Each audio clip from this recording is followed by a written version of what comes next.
Good morning, student. My name is Kavita Chaudhary from Sunita Global School. I will teach you EVS in class second. तो बच्चों, पिछली class में हमने आपके EVS के text book से चैप्टर नंबर 2 डिफरेंट फैमिलीज पढ़ा था, जिसमें हमने पढ़ा था कि जो फैमिली होती है वो दो तरह की होती है। एक होती है जॉइंट फैमिली और एक होती है न्यूक्लियर फैमिली, जिसमें हमने नसरीन की फैमिली के बारे में पढ़ा था, जो कि एक जॉइंट फैमिली है। अब नसरीन जो है वो लखनऊ में रहती है और उसके फैमिली में उसकी मम्मी, उसके पापा, उसके ग्रैंड पेरेंट्स, उसके अंकल आंट और उनके बच्चे यानी उसके कजन्स रहते हैं और उसकी बहन रहती हैं। फिर हमने पढ़ा था कि जो सभी लोग मेंबर्स हैं घर के वो मिलजुल कर रहते हैं, साथ में रहते हैं और स्पेशल ओकेजन पर सभी बहुत ही ज़्यादा मज़ा करते हैं। और जो नसीन है उसके चाचा है जो कि एक सिंगर है और उसकी जो चाची है वो एक ड्रेस डिज़ाइनर है। उसके चाचा को गाना गाना उसके जो चाचा बहुत ही अच्छा गाना गाते हैं और वो सबसे गाना गवाते भी है और उन्हें नचवाते भी है। उसके बाद हमने पढ़ा था जो नसरीन की जो आंट है वो एक ड्रेस डिज़ाइनर है और वो ड्रेसेस डिज़ाइन करती है। उनकी की गई उनकी जो बनाई गई ड्रेसेस होती है बहुत ही ज़्यादा पॉपुलर होती है और लोग उन्हें पसंद करते हैं, उनकी ड्रेसों को, उनकी बनाई गई ड्रेसों को। और जो नसरीन होती है उसके लिए भी उसकी जो चाची है स्पेशल ओकेजन पर उसके लिए ड्रेस डिज़ाइन करती है। उसके बाद हमने पढ़ा था जो नसरीन के ग्रैंडफादर है वो उनके साथ मिलकर रहते हैं और वो शाम को उनके साथ खेलते हैं, उन्हें स्कूल छोड़कर आते हैं। और जो नसरीन की ग्रैंड मदर है वो थोड़ा कम सुनती है, यानी उनकी सुनने की जो क्षमता है बहुत कम है और वो चश्मा भी लगाती है। पर सबसे बड़ी बात यह है कि वो उन्हें जो नशीन है उसकी बहन को और उसके कजन्स को कहानियाँ सुनाती है और जो उनकी कहानियाँ होती है एक्शन और साउंड से भरी होती है। तो ये थी हमारी नसीम की फैमिली जो कि एक जॉइंट फैमिली है। उसके बाद हमने पढ़ा था कुलदीप की फैमिली के बारे में। तो जो कुलदीप की फैमिली है वो क्या है, एक न्यूक्लियर फैमिली है जिसमें उसके मम्मी पापा उसकी बहन ही रहते हैं। और जो अपना कुलदीप है, कुलदीप की जो मम्मी है वो इंजीनियर है और उसके जो पापा है वो एक बिजनेसमैन है और ये दोनों शाम को ही वापस काम से आते हैं। इसलिए उनके घर में एक मैड है जिसका नाम माया है, जिसको जो कुलदीप है वो दीदी कहकर बुलाता है। तो ये बात हो गई हमारे कुलदीप के फैमिली की जो कि एक न्यूक्लियर फैमिली है। उसके बाद हमने पढ़ा था कि जो फैमिली मेम्बर्स होते हैं वो एक ही सरनेम यूज़ करते हैं। उनका जो सरनेम होता है वो कॉमन होता है और जो सरनेम होता है वो हमेशा नाम के पीछे लगता है, नेम के पीछे लगता है। जैसे आपकी फैमिली में चाहे 50 मेंबर हो, 100 मेंबर हो, सबका एक ही कॉमन वो सरनेम होता है। चाहे 10 लोग ही हैं तो उनका जो सरनेम होगा वो सेम होगा और जो सरनेम होता है वो नाम के पीछे लगता है। तो ये तो हो गई पिछले क्लास की बात कि हमने क्या पढ़ा था चैप्टर नंबर 2 में। आज की क्लास में हम करेंगे आपके चैप्टर नंबर 2 के question answer. Question answer start करने से पहले हम इस चैप्टर के डिफिकल्ट वर्ड्स देख लेते हैं। अब डिफिकल्ट वर्ड्स क्या होते हैं, जैसा कि मैंने आपको पहले भी बताया था फर्स्ट चैप्टर में, कई ऐसे वर्ड्स होते हैं जो बच्चे अक्सर प्रोनाउंसिएशन करने में गलती कर देते हैं या फिर उन्हें लिखने में या फिर उन्हें बोलने में। प्रोनाउंसिएशन का मीनिंग तो बोलना ही होता है, या फिर उनकी स्पेलिंग में बहुत ज़्यादा मिस्टेक करते हैं तो उसे हम डिफिकल्ट वर्ड्स कहते हैं। तो इस चैप्टर के डिफिकल्ट वर्ड्स देख लेते हैं कि क्या क्या है इसके डिफिकल्ट वर्ड्स। तो देखिए, चैप्टर नंबर 2 है डिफरेंट फैमिलीज। अब ईवीएस की नोटबुक में काम करने से पहले चैप्टर नंबर 1 एंड हो गया है, उसके बाद न्यू पेज से लिखोगे क्लास वर्क, उसके बाद चैप्टर नंबर 2 डिफरेंट फैमिलीज लिखोगे और डेट भी लगाओगे। अब देखिए, हेडिंग है डिफिकल्ट वर्ड्स यानी कठिन शब्द, जिसमें फर्स्ट वर्ड है फेस्टिवल्स। फेस्टिवल्स का मीनिंग होता है त्योहार। सेकंड है ड्रेस डिजाइनर। ड्रेस डिजाइनर जो हमने पढ़ा था कि जो नसरीन की आंट है वो एक ड्रेस डिजाइनर यानी वो ड्रेसों को डिजाइन करती है। फिर थर्ड है ओकेजन्स। ओकेजन्स का मीनिंग होता है अवसर, जैसे कि कोई खास अवसर जैसे दीपावली, होली, ईद, और किसी की शादी भी हो सकती है, किसी की नेमिंग सेरेमनी भी हो सकती है, किसी का बर्थडे हो सकता है, तो उसको हम स्पेशल ओकेजन बोलते हैं यानी अवसर बोलते हैं, खास अवसर। अब फोर्थ है पॉपुलर। पॉपुलर का मीनिंग होता है लोकप्रिय यानी फेमस। जो नसरीन की आंट थी उनकी जो ड्रेसेस थी बहुत ही ज़्यादा लोकप्रिय थी यानी लोगों में प्रिय थी, फेमस थी। अब फिफ्थ है स्केटिंग। स्केटिंग क्या होता है, जैसे कि मैंने आपको बताया था कि जो कुछ जूते होते हैं जिसके नीचे चक्के लगे होते हैं जिसको हम स्केटिंग बोलते हैं, और जो नसरीन थी वो भी स्केटिंग सीखती थी। अब सिक्स्थ है हियरिंग। हियरिंग का मीनिंग होता है सुनना। सेवेंथ है बिजनेसमैन। बिजनेसमैन का मीनिंग होता है जो व्यवसाय करता है, उसको हम बिजनेसमैन बोलते हैं। एट है रिलेटिव्स। रिलेटिव्स का मीनिंग होता है रिश्तेदार। नाइन है इंजीनियर। अब इंजीनियर क्या होता है, और इंजीनियर जो होता है वो बिल्डिंग्स का नक्शा बनाता है, यानी मल्टी स्टोरी बिल्डिंग्स होती है। और जो लेबर्स होते हैं जो कि बिल्डिंग बनाते हैं वो ऐसे बिल्डिंग नहीं बना सकते, वो इंजीनियर की देख रेख में जो है बिल्डिंग्स बनाते हैं, क्योंकि इंजीनियर उन्हें अच्छे से सब नक्शा वगैरह बताता है, उसके बाद ही वो जो बिल्डिंग्स होती है उसका काम शुरू होता है। अब टेंथ है स्ट्रोंगर। स्ट्रोंगर का मीनिंग होता है शक्तिशाली। अब देखिए इस चैप्टर के डिफिकल्ट वर्ड्स तो हो गए हैं, 10 डिफिकल्ट वर्ड्स है। अब इनको कैसे करोगे, एक लाइन में आपको एक ही डिफिकल्ट वर्ड लिखना है, एक लाइन में 2 डिफिकल्ट वर्ड आपको नहीं लिखने हैं। तो ऐसे करके 10 लाइन में आपके 10 डिफिकल्ट वर्ड हो जाएंगे। अब देखिए इस चैप्टर के क्वेश्चन आंसर देख लेते हैं। अब फर्स्ट है आंसर द फॉलोइंग क्वेश्चंस। आपको फॉलोइंग क्वेश्चंस के आंसर देने हैं, जिसमें फर्स्ट क्वेश्चन है who looks after you when your parents are at work. तो इसने पूछा है कि जब आपके पेरेंट्स काम पर जाते हैं तो उनके पीछे आपका कौन ध्यान रखता है। तो इसका क्वेश्चन का आंसर हम देखेंगे कि कौन हमारा ध्यान रखता है। तो देखिए इसका आंसर, फर्स्ट क्वेश्चन था आंसर द फॉलोइंग क्वेश्चन, जिसमें पूछा गया था कि जब हमारे पेरेंट्स काम पर जाते हैं तो हमारा ध्यान कौन रखता है। तो इसका आंसर है grandparents look after when our parents are at work.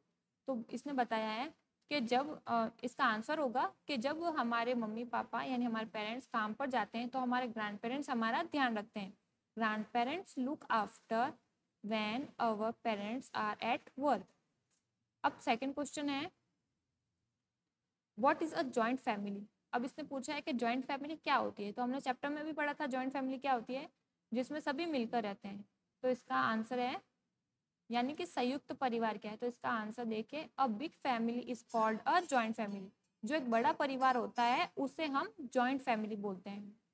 जैसे कि नसरीन की फैमिली थी, एक जॉइंट फैमिली थी जिसमें सब मिलकर रहते थे, तो हम कहेंगे a big family is called a joint family.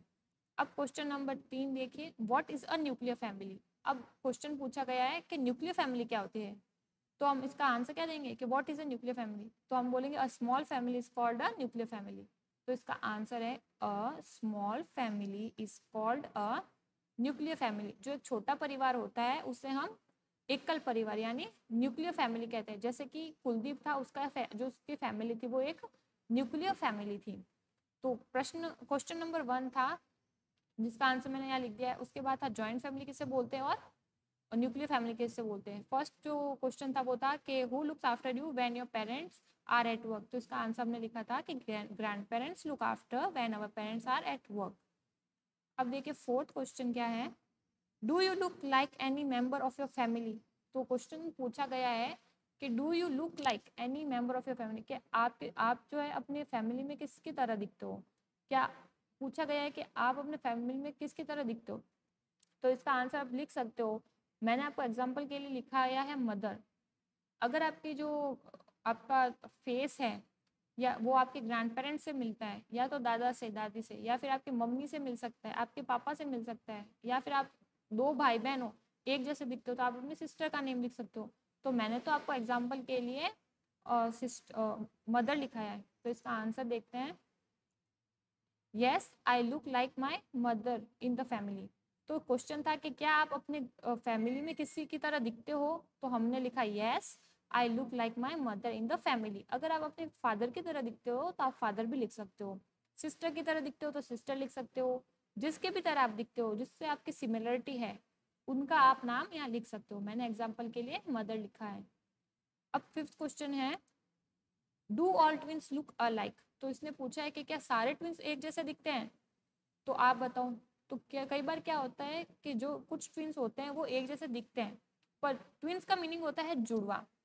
जो जुड़वा बच्चे होते हैं यानी जिनका जन्म साथ में होता है उनको हम ट्विंस बोलते हैं। तो कई बार तो ट्विंस एक जैसे शक्ल के होते हैं, पर कई बार जो ट्विंस होते हैं उनकी शक्ल एक दूसरे से मैच नहीं करती। तो इसका आंसर हम लिख सकते हैं कि sometimes look alike sometimes look different, कि कई बार तो वो एक जैसे दिख सकते हैं पर कई बार वो अलग भी दिख सकते हैं। तो इसका आंसर हमने लिखा sometimes look alike sometimes look different. कई बार तो एक जैसी उनकी शक्ल हो सकती है पर कई बार वो एक दूसरे से अलग भी दिख सकते हैं। अब सिक्स्थ आंसर है क्वेश्चन है what do your parents do when you are upset. इसने पूछा है what do your parents do when you are upset. तो इसने पूछा है कि आप जब अपसेट होते हो यानी दुखी होते हो तो आपके पेरेंट्स आपके लिए क्या करते हैं। जब कई बार ऐसी सिचुएशन होती है हम बहुत ज़्यादा दुखी हो जाते हैं तो हमारे पेरेंट्स हमारे लिए क्या करते हैं। तो इसका आंसर क्या हो सकता है देखिए, when I am upset my parents talk to me very politely. तो इसमें लिखा है कि जब मैं बीमार होता हूँ, जब मैं अपसेट यानी सैड होता हूँ, दुखी होता हूँ, तो मेरे जो पेरेंट्स होते हैं मुझसे बहुत ही पोलाइटली यानी विनम्र तरीके से प्यार से बात करते हैं। And ask to me about my problem, और मुझे मेरी परेशानी के बारे में पूछते हैं। तो ऐसा ही होता है, जब कभी भी हमारे कुछ प्रॉब्लम हो जाती है, हम अपसेट होते हैं, तो सबसे पहले हमारे मम्मी पापा हमसे प्यार से बात करते हैं।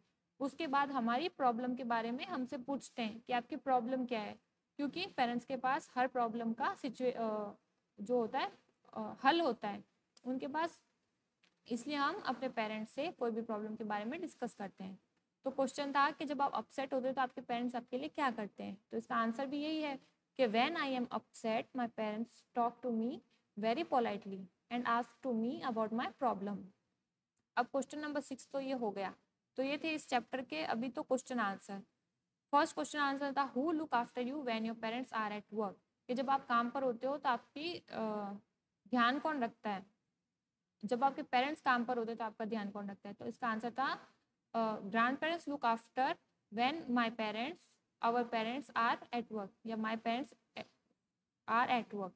उसके बाद सेकंड था what is a joint family, तो हमने लिखा कि big family is called a joint family. उसके बाद what is a nuclear family, तो इसका आंसर था a small family is called a nuclear family. उसके बाद था do you like any member of your family, कि क्या आप अपने घर में किसी की तरह दिखते हो, तो हमने लिखा yes I look like my mother in the family. फिर फिफ्थ था do all twins look alike, तो sometimes they look alike but sometimes look different, कि कई बार तो वो एक जैसे दिखते हैं पर कई बार एक दूसरे से अलग दिखते हैं। और सिक्स था what do your parents do when you are upset, कि आप जब कभी भी उदास होते हो तो आपके पेरेंट्स क्या करते हैं। तो मैंने आपको बताया था कि जब कभी भी हम उदास होते तो पहले तो वो हमसे बहुत ही पोलाइटली बोलते हैं और उसके बाद हमसे हमारी प्रॉब्लम के बारे में पूछते हैं। तो ये हो गए क्वेश्चन आंसर। अब देखिए नेक्स्ट क्वेश्चन देखते हैं। नेक्स्ट क्वेश्चन है write two sentence each about any three member of your family. अब आपको क्या करना है, आपके फैमिली के 3 मेंबर्स के बारे में आपको टू सेंटेंस यानी 2 वाक्य लिखने हैं। कोई भी 3 फैमिली मेंबर्स लिख लेना और उनके बारे में 2 आपको क्या करने हैं, सेंटेंस लिखने हैं, यानी 2 उनके बारे में कुछ बताना है आपको। तो देखिए इसका आंसर मैंने आपके लिए लिखा है।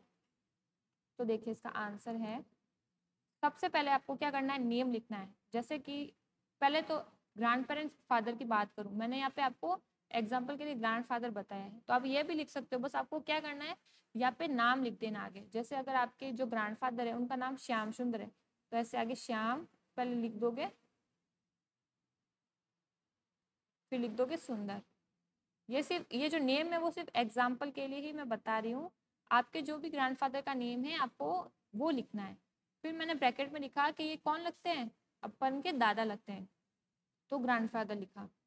अब ए उनके बारे में एक तो सेंटेंस क्या है, एक तो मैंने लिखा कि माई grandfather loves me very much, जो मेरे दादाजी है वो मुझसे बहुत ज़्यादा प्यार करते हैं। और सेकंड लिखा दे place indoor games like ludo carrom snake and ladder with me. और सेकंड मैंने लिखा कि वो मेरे साथ इंडोर गेम्स यानी जो हम गेम्स को अंदर घर में रहकर खेलते हैं उनको हम इंडोर गेम्स बोलते हैं, तो वो मेरे साथ इंडोर गेम्स खेलते हैं जैसे कि ludo carrom snake and ladder यानी सांप और सीढ़ी का खेल मेरे साथ खेलते हैं।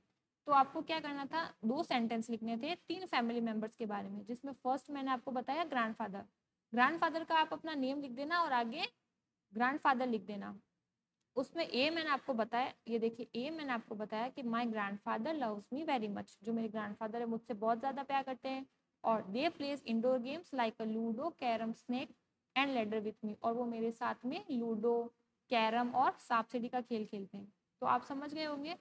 अब सेकंड मैंने आपको बताया है नेम, जिसमें आप अपने फादर का नेम लिख सकते हो। अब आपके जो भी फादर का नेम है यहाँ पे आपको मैंने फिल इन द ब्लैंक्स छोड़ रखी है, वहाँ पे आपको अपना फादर का नेम लिखना है और आगे फादर लिखना है ब्रैकेट में कि ये मेरे फादर लगते हैं। तो फादर के बारे में 2 सेंटेंस, तो फर्स्ट सेंटेंस मैंने लिखाया है my father is a very responsible person in my family, जो मेरे पिता हैं वो मेरे परिवार में सबसे ज़्यादा रिस्पॉन्सिबल पर्सन है यानी सबसे ज़्यादा जिम्मेदार आदमी है। और एक मैंने आपको लिखाया है he also taking care of the needs of the family members, और वो हमेशा अपने परिवार के लोगों की जो जरूरत होती है उनका ध्यान रखते हैं। तो टेकिंग केयर का मतलब होता है ध्यान रखना। He also taking care of the needs of family member, तो क्या है, एक तो वो रिस्पॉन्सिबल पर्सन है और सेकंड है कि वो जो परिवार के सदस्य होते हैं उनकी ज़रूरतों का ख्याल रखते हैं। तो ये फादर के बारे में मैंने आपको 2 सेंटेंस लिखा दिए। एक तो ये कि वो बहुत ही रिस्पॉन्सिबल पर्सन है और सेकंड है कि वो परिवार के लोगों की ज़रूरतों का ध्यान रखते हैं। He also take care of the needs of the family member. अब थर्ड है नेम। अब देखो यहाँ पर आपको अपनी मदर का नेम लिख सकते हो, यहाँ पर आप अपनी मदर का नाम लिख सकते हो। तो देखो अगर आपकी मम्मी का नाम लिख देना, उसके बाद ब्रैकेट में मदर लिख देना। तो इसमें मैंने आपको 2 सेंटेंस लिखवाए हैं, माई मदर कुक्स वेरी वेल, जो मेरी माँ है वो बहुत ही अच्छा खाना बनाती है। और सेकंड मैंने लिखवाया है, she look after the health and hygiene of her family in the proper manner, और वो अपने परिवार के सदस्यों की स्वास्थ्य और सफाई का बहुत ही अच्छे तरीके से ख्याल रखती है।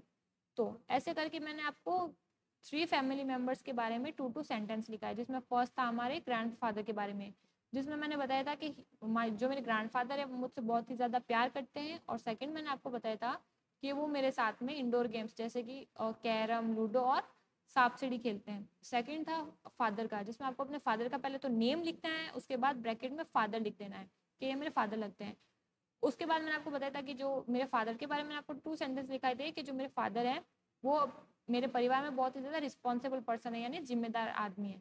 और सेकंड मैंने बताया था कि वो जो है परिवार के लोगों की ज़रूरतों का ध्यान रखते हैं। तो he also taking care of the needs of the family member. उसके बाद थर्ड मैंने आपको मदर का लिखा था। तो नेम पहले देखो यहाँ पे नेम लिखा हुआ है, ये नेम लिख के फिर अपनी मदर का नेम लिखना है और ब्रैकेट में मदर लिखना है।